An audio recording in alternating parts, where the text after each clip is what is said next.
Hello guys, मेरा नाम प्रवीण कुमार प्रजापति है। आप लोगों के अपने इस यूट्यूब चैनल पे स्वागत है। आज का जो हमारा टॉपिक है वह कल से बिलोंग करता है। ये हमारा जो टॉपिक चल रहा बहुत ही इम्पोर्टेंट है। ये हमारे यूपी बोर्ड के एग्ज़ाम में 4 नंबर का और 3 नंबर का आता है। ठीक है, हर एक एग्ज़ाम में मतलब है बोर्ड के यूपी बोर्ड के एग्ज़ाम में ये क्वेश्चन ज़रूर से ज़रूर आएगा। ठीक है, बस आप लोगों से एक रिक्वेस्ट है कि वीडियो अगर अच्छी लगे तो वीडियो को लाइक करिएगा और चैनल को सब्सक्राइब करिएगा। ज़्यादा से ज़्यादा अपने दोस्तों तक भी शेयर करिएगा। ठीक है, अगर वीडियो अच्छी ना लगे तो डिसलाइक भी कर दीजिएगा, कोई बात नहीं है। ठीक है, तो हम चलते हैं अगला क्वेश्चन अपना देखते हैं। क्वेश्चन नंबर हमारा 4 है। इसके पहले वीडियो में हमने 3 क्वेश्चन बताया था, जो लोग नहीं देखे हैं वो जाके पहले देख लें। ठीक है, तो हम क्वेश्चन को अपना देखते हैं यहाँ पे। यदि बहुपद 3x² प्लस का 11x माइनस का 4 के शून्यक m तथा n हो तो m/n प्लस n/m का मान ज्ञात कीजिए। ठीक है, इसका मान हमको ज्ञात करना है। अब हमको इसका मान ज्ञात करने से पहले हमको जो फार्मूला है उस फार्मूले पे योगफल और गुणनफल का मान ज्ञात कर लेते हैं। ठीक है, तो शून्यकों का योग हमारा जो होता है क्या होता है, m plus n equal to c minus b/a होगा। ठीक है, तो यहाँ पे माइनस हमारा माइनस b क्या है 11 है। ठीक है, तो माइनस का 11 हो जाएगा और अपान में जो a होता है वो 3 है तो 3 यहाँ पे हो जाएगा। ठीक है, तो mn यानी कि m प्लस n शून्यकों का योग बराबर -11/3 है। ठीक है, अब शून्यकों का गुणनफल हम ले लेते हैं mn। ठीक है, c/a होता है तो यहाँ पे माइनस का 4 है तो माइनस का 4 रख लेते हैं और a की जगह पे 3 है तो 3 रख लेते हैं। ठीक है, अब हमारा जो a है mn, इसको थोड़ा सा हम सिंपलाइजेशन कर लेते हैं m/n प्लस का n/m। ठीक है, इसको थोड़ा सा सिंपल भी हम कर लें ताकि हमको वैल्यू रखने में आसानी हो। ठीक है, अब एलसीएम ले लेते हैं n और m का, तो nm हमारा एलसीएम हो गया। अब m का स्क्वायर हो जाएगा प्लस का n स्क्वायर हो जाएगा। ठीक है, अब अभी हमने एक फार्मूला आप लोगों को बताया है। ठीक है, उस फार्मूला अगर वो फार्मूला आप लोगों को याद होगा तो क्वेश्चन करने में कोई कठिनाई नहीं होगी। ठीक है, तो इस m² प्लस n² का जो फार्मूला है वह हमारा क्या है, m प्लस n का स्क्वायर और माइनस का 2mn होगा। ठीक है, अपान जो है वह n और m होगा। ठीक, ये हमारा सिंपलाइजेशन हो गया। अब हमको वैल्यू पुट कर देना है केवल। ठीक है, m प्लस n यानी शून्यकों का योग हमारा कितना आया है, शून्यकों का योग हमारा आया है -11/3 आया है और इसके स्क्वायर है तो इसका स्क्वायर भी कर देते हैं। ठीक है, तो स्क्वायर कर दिया हमने और माइनस का 2 इंटू में जो है शून्यकों का गुणनफल वह कितना है -4/3 है। ठीक है, तो -4/3 कर देते हैं।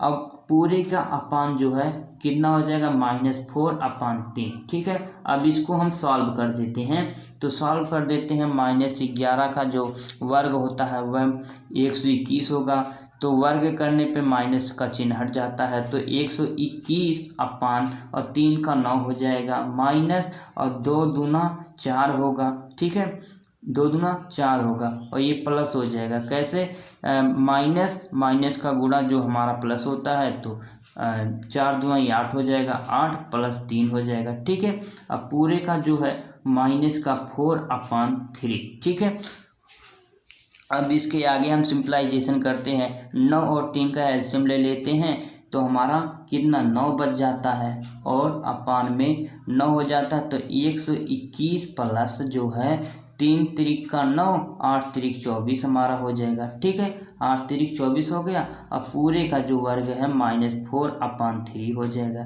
ठीक, अब इसको सॉल्व कर लेते हैं। 121 और 24 कितना हो जाएगा, 4 1 5 हमारा ये हो गया और 2 दूनी 4 हो गया, 145/9 हो गया। ठीक है, अब इसको हम जब इधर भाग में है तो ऊपर ले जाते हैं तो गुणा में हो जाएगा। ठीक है, गुणे हो जाएगा 3/-4। ठीक, और 3 त्रिक का 9 हो गया। ठीक, 145 और अपान 3 और 1/-4, इसको हम गुणा कर लेते हैं 145/4×12 -12, ये हमारा जो है ये आंसर आ जाता है। ठीक है, किसका है मान, m/n + n/m का मान हमारा जो है ये 145/-12 आ जाता है। ठीक है, अगला क्वेश्चन जो हमारा क्वेश्चन नंबर 5 है, यदि x² + x + k का एक शून्यक 1 है तो k का मान ज्ञात कीजिए। ठीक है,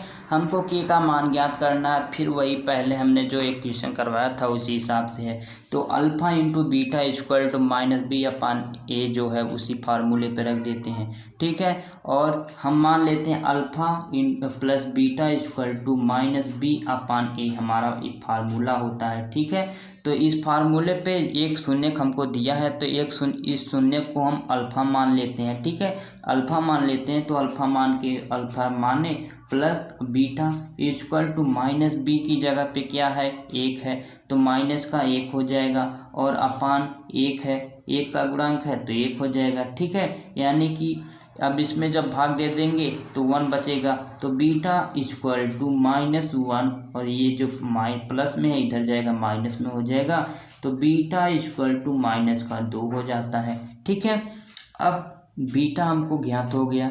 ठीक है, बीटा ज्ञात हो गया, तो अब जो है इसका गुणनफल ज्ञात कर लेते हैं। गुणनफल का जो हमारा फार्मूला हुआ क्या है, α × बीटा = c/a हमारा फार्मूला है। तो इसी फार्मूले पे α × बीटा का मान रख देते हैं। अल्फ़ा हमको 1 दिया है और बीटा का मान -2 दिया है। ठीक है, और = c हमको कितना दिया है, k दिया है, c यहाँ पे k है, तो k हम रख देते हैं, और a बराबर कितना है, 1 दिया है। ठीक है, तो -2 हमारा ये हो जाता है, और अपान इसके हम 1 कर सकते हैं, k/a।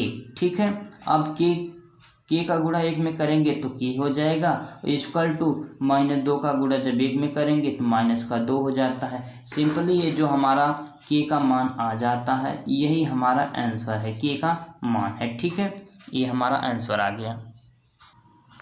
अगला क्वेश्चन जो है, यदि बहुपद ax² - 5x + c के शून्यकों का योगफल व गुणनफल प्रत्येक 10 के बराबर है, तो अल्फ़ा और a और c के मान ज्ञात कीजिए। ठीक है, तो हमारे पास दो फार्मूले हैं, क्या है, एक तो शून्यकों का योग यानी कि α + बीटा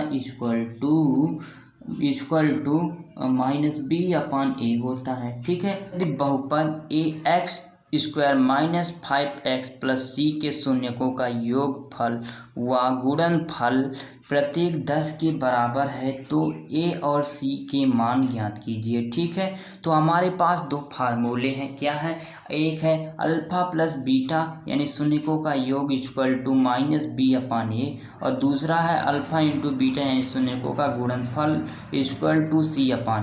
ठीक है, तो एक बार हम क्वेश्चन को पढ़ लेते हैं। बहुपद ax² - 5x + c के शून्यकों का योगफल व गुणनफल प्रत्येक 10 के बराबर है, कितने के, 10 के। ठीक है, तो शून्यकों का योग हमारा जो है वह 10 है, 10 बराबर है α × बीटा के, तो -b हमको कितना दिया, -5 दिया है, -5a -ba फार्मूले में दिया है तो प्लस का हो जाएगा, तो +5 और अपान में a की जगह पे a दिया है।